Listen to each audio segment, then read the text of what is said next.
Was there a gun involved? There was a weapon. I know, I had mentioned a gun.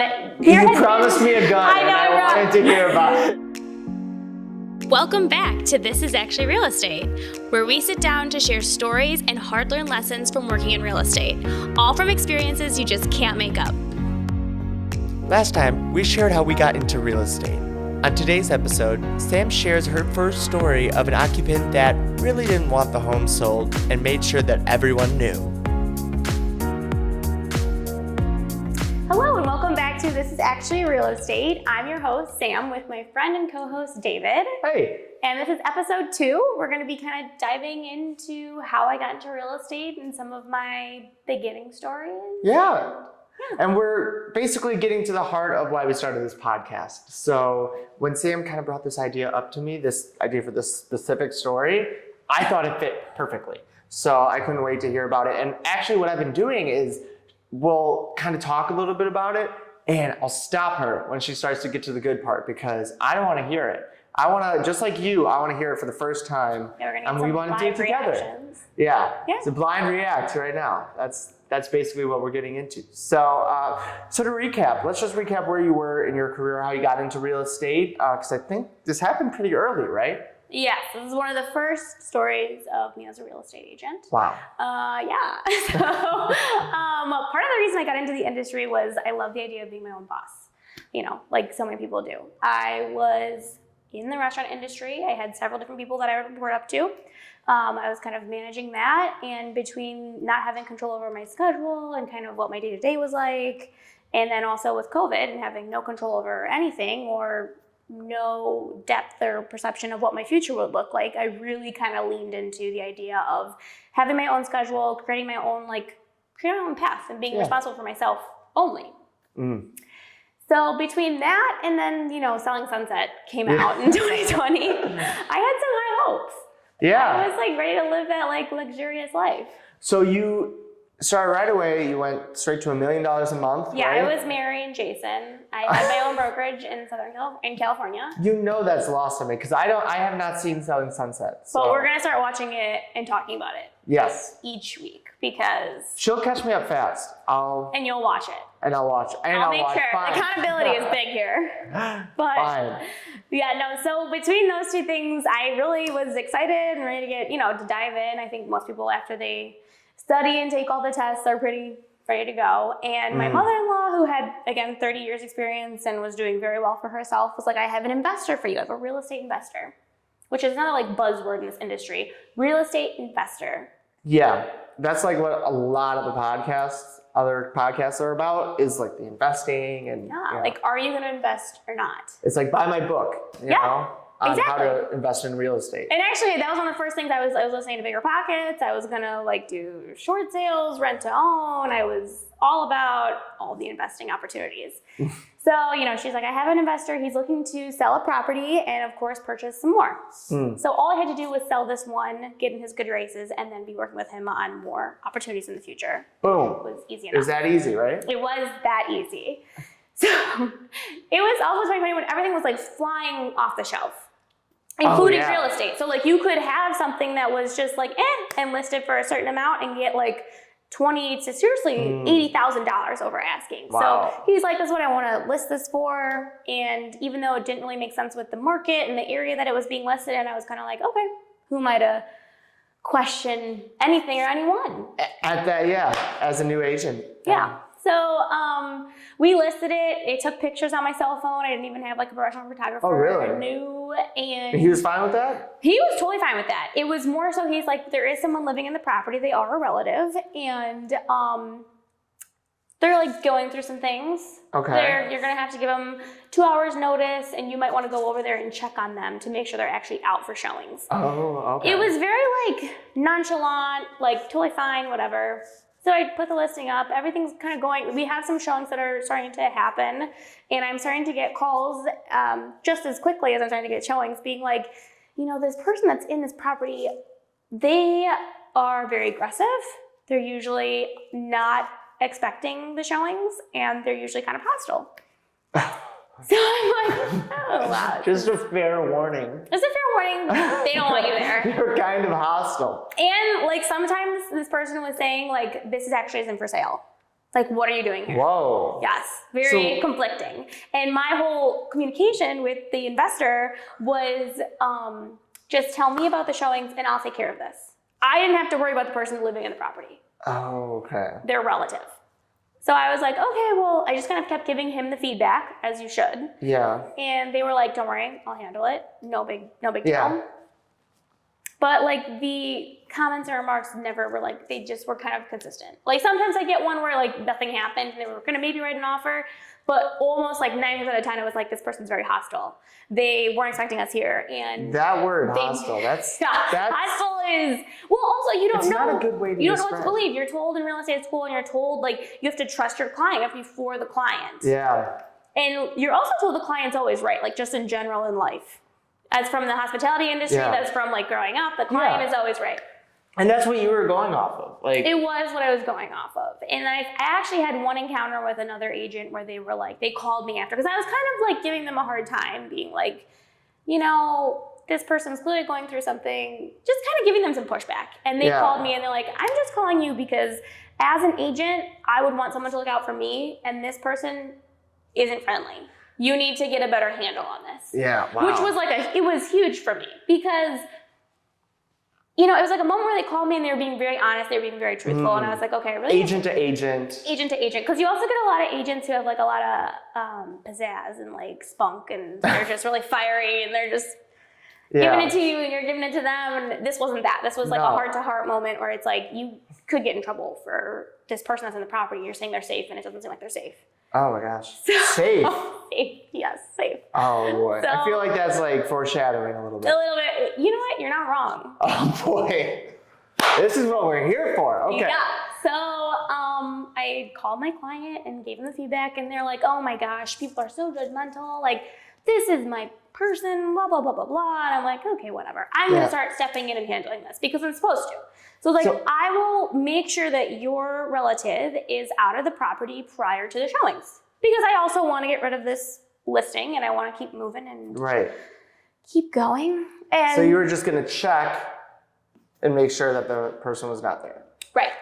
I was going to help them leave because they were always there. I was going to basically wake them up or do whatever, make sure that they were all good and were like okay to step out for like 15 to 30 minutes during a showing. And so you had this all planned in your head, like how this is going to go. Yes. Like, it's going to be great. It's going to be easy. It's going to be They're going to totally leave their easy. house. People love me. Very personable. No, very they friendly. do. I'm not laughing at that. But. No, you should, because not everyone loves me. So I go there, and it's like well into the afternoon, and I knock on the door because there's a showing in the next 30 minutes. Yeah. 30-minute window here. And this person is sound asleep and very unhappy to be woken up because I had a key. So eventually, after knocking the first time, I unlock the door. Oh, no. I walk in, very upset to be woken up. Yeah. Clearly had some things happening in their life and was not like of sound mind upon waking up. And like we had to clean the property. They're super hostile is the right word. Yeah. Very hostile, very unhappy, and like just kind of in my face, like, what are you? And like it got to a point where I was like, but they knew that you were selling this, right? Yeah. Had they met you before? No. Oh, I hadn't met this person before, and truly they weren't a sound mind. They knew it was for sale. Yeah. They were not happy with the sale. They weren't accepting it? They weren't accepting it, and they were not prepared to be woken up. Oh. So, you know, it got to a point where they were like, I'm not leaving, and like super angry with me, and I was like, he's like, I don't have any place to go or anything to do, and I was like, do you want some money?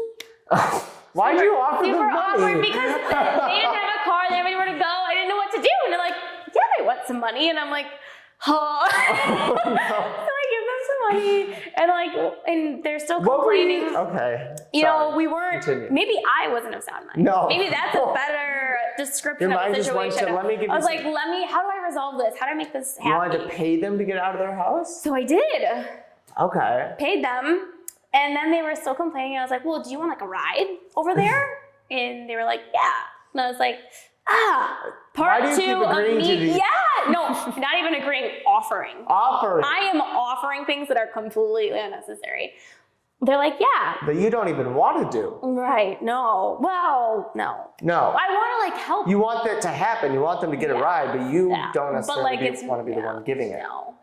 And so I'm, driving them and they're just like talking about like really off the wall things. It's getting weird. I'm recognizing how weird it's getting. Keep in mind, this is like a 5-minute drive. We are not going far. Oh. And at one point they said something and I was like, oh my gosh, like if I don't get them out of the car, I don't know what could happen. So I was like, you know what? Here we are. We're off of a busy street. We're off of like a main street. Oh. I'm like, it is time to go. And they're like, okay, do you want to come with me? And I was like, no. Oh. They get out of the car, it's fine. Okay. But then from there on out, like I didn't know truly how to prepare for these showings because at that point I was uncomfortable with going. Yeah, you already tried going there. Right. And clearly the property owner wasn't taking it very seriously. No. So it was like a really like tough situation. I would still go over and I would bring someone or I would make sure someone was there with me. And ultimately it didn't work out with that listing. It expired. Oh, it was an expired. I worked on it for like basically 6 months and then like the contract expired and then we didn't pursue working together anymore. Yeah, I can see that. It was enough time to be like, no more. No.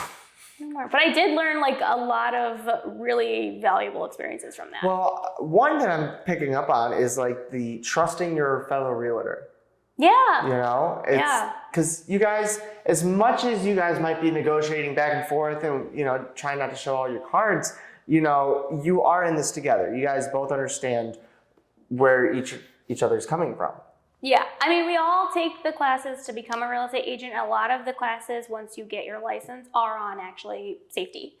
And so once just in general, like I work with people. I'm in like the business of human connection, truly. Yeah. From real estate to hospitality to all of it. Like I'm always working with customers, with clients, just with people in general. I'm not like an IT person. I'm not behind I'm really talking to people all the time. So once you hear someone being like, you need to take this seriously and like. Yeah. It cut hits the crap. differently. Yeah. Come on. Yeah. Wow. But it's a totally like not earth shattering. It's like a different feeling like when you have a client, you truly like them and you truly want to help them and you realize they may not be being that truthful with you. Okay, yeah. It's hard to be, because like I'm super trusting of a lot of people. I'm very trusting of people. And you want to be, you want to feel like, not everyone is out to get you, I guess. Agreed. I guess that's paranoia, but still, Well, yes and no. I mean, we've been through a lot these past couple years. So it's like paranoia and also self-awareness. Abundance of caution. Yeah, it is. And the thing is, I met this investor. Love the investor. Yeah. I've also met the investor with the person that was living in the property. All of these were very different experiences. And then to go there by myself and to interact on my own with the person living in the property was like night and day. I was like, wow, wow. Despite what you've heard, despite the sign in the yard. I mean, like totally crazy things. Like not only is it not for sale, but it's like, there's bugs in here. There's like rotted windows. Trash talking about. Oh yeah, but the house was beautiful. I mean, like the property was beautiful. Yeah. Like it looked clean. It felt, first of all, when you walk into something that's not clean and not maintained, you can like smell it, you can feel it. Like you're just like, mm. But no, this was okay. A little bit overpriced, but still fine. I know you made a Step Brothers quote earlier, and it just sounds like it's something straight out of the Step Brothers. Like, no. You're going to invest or not? Yeah. It's like, actually, it's not for sale. But does it? Nope, not for sale. It has bed bugs, bad bed bugs. I mean, Step Brothers applies to a lot of things. Yeah. It really, it's crazy how much it applies to my life all the time. So what else? So you have the trusting your fellow agent. Mm-hmm. Or at least hearing them out. I would say trust no one, which is a quote from my dad. And I think it's actually truly goes back to the origins of Star Wars. I think he got it from Star Wars. Oh. Yeah. So trust no one. Trust no one. In that sense, I mean, keep an open mind. When someone says something or gives you some type of feedback, I would at least hear them out. And I would do it over a phone call. She does it to me all the time. She's like, at least hear me out. Yeah. I mean, I don't know. 2020 through now has been just so gnarly where you just don't trust anybody. You just don't know what's going on. Very gnarly. but in like the rough surfer type of way where you're like, you're Like, you're drowning. You're not drowning. shredding the gnar. You're not shredding the gnar, you're drowning in the gnar. But if someone takes the time to provide you with feedback, because it's so rare that people give you any ounce of their time. Yeah.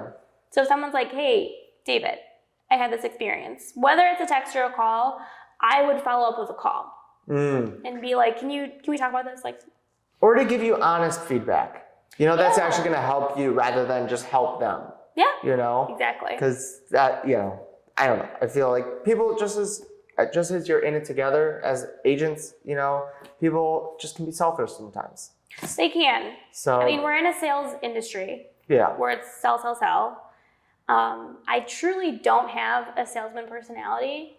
I do, however, really connect with people. Like, I truly enjoy working with people. I truly enjoy talking to people. So I think that is what I work towards my advantage. Whereas, like, if I feel someone's giving me genuine energy, I will try to feed off of that. Okay, yeah. Client or agent or anybody in any industry. So how would you, so with like the situation with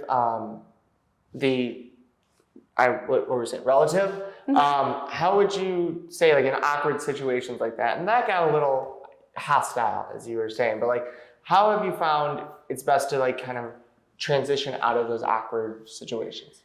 I think it helps to actually take a moment and just like acknowledge whatever anyone's saying to you. And if they're just like spewing off things, listen and try to like make a note, like, okay, I need to be careful. Because there are a lot of weird situations where like you're like, I don't know what to expect from this person. Yeah. And then honestly, I base it off the energy they're giving me. If they're truly like upset and angry, I will back off. Yeah. Like if it's just it's not that serious. No, because I don't, like I said, I trust no one. So I don't know what they have on them. I don't know what's going on in the home that I'm walking. Because I mean, truly, I don't carry around like a gun. I don't carry around I don't have like mixed martial arts skills. So I walk into it being like, here we go. Here we go. Here we go. And that's another interesting point about being a woman in real estate, where you're showing these houses, you know, an empty house with whatever. I don't know. Have you found? Well, when I was licensed early on, we did, like I said, the course on safety. And they talked about like a realtor, I think she was from Florida. Wherever she was from, it was like a horrible situation where she went into a home and was murdered. Wow. And it made like, it was all across the nation. And like there was one even near us. Yeah. Where someone tried to like box in a realtor and she ended up being able to make enough noise that the neighbors were able to save her. Yeah, but I mean, like, it doesn't matter. I mean, if you're caught off guard, you're caught off guard. Right. And I think we're both very similar in like having trusting personalities. So that is true. you just have to be careful. You have to be really in tune with your surroundings. Yeah, and keep your wits about you, you know, and just kind of, if you need to get out of a situation, get out of the situation. Because there's a situation, there's also ways of looking ahead. Like in Illinois, I know we have forewarn. Oh, yeah. I know that for sure in this state. So you can put in their phone number and see any of their criminal history, bankruptcy or liens, all of that stuff. So you have somewhat of an idea of at least some things to expect upon meeting a client who you could have just gotten from a phone call or from Zillow or from any of that. I do suggest, like the normal thing with the first time you meet them at a public place. Yep. Or at the office. If you're doing an open house, you don't park your car in the driveway. You park on the street. That way you're never boxed in. Oh, I didn't know. See, that's a helpful one. And even with showings, don't park your car. Never park in the driveway. Interesting. Yeah. And if you're really not feeling great about it, you can always have someone come with you and stay in the car. Okay. Yeah. And then with open houses, you can always have someone come with you and sit in an open house. Yeah, I would do that. I don't know if it got to the point where I was like, hey, I'm going to do this showing. Can you come with me and sit in the car? I probably just wouldn't do the showing. Well, I had that with that property. I did, where I was like, I want to sell this so bad. And I got like a weird couple phone calls from someone who I think was truly, you can never tell if it's a prank or if it's real. Okay. And they weren't coming up for Warren. And I was like, I'm just going to like lean into this opportunity. It was like a cash buyer. Another buzzword. And so I had my dad just like kind of come sit like right in front of the house while I showed them. Okay. Wow. Okay. See, well, it can be done. Yeah. Can be done. Well, I think that pretty much covers it. Yeah, that's kind of some of the beginning stories of how I became a realtor and some of my first real experience. Yeah. I have some good ones. I have like That was a good one. What are you talking well, about? that was a really rough and like big learning experience. But my second referral, I actually had he was amazing, super easygoing. We did a quick sale, bought a property. So it no wasn't- crazy stories. Yeah. Like I guess no colorful stories of like people threatening me or Yeah. you know what I mean. It was just like, first time home buyer, had the money, easy. Yeah. One of the first couple homes I showed them, they were like, yes. Well, we wish you very many of those easy Oh yeah. transactions going forward. I'm sure I've earned them. What was that? I'm sure I've earned them. I think so. I think you've been through enough now. But either way, that is it for episode 2 of This Is Actually Real Estate. Join us next week for episode 3, where we share more stories and hard-learned lessons from working in real estate and beyond. So Thank thanks for you. joining. See you later.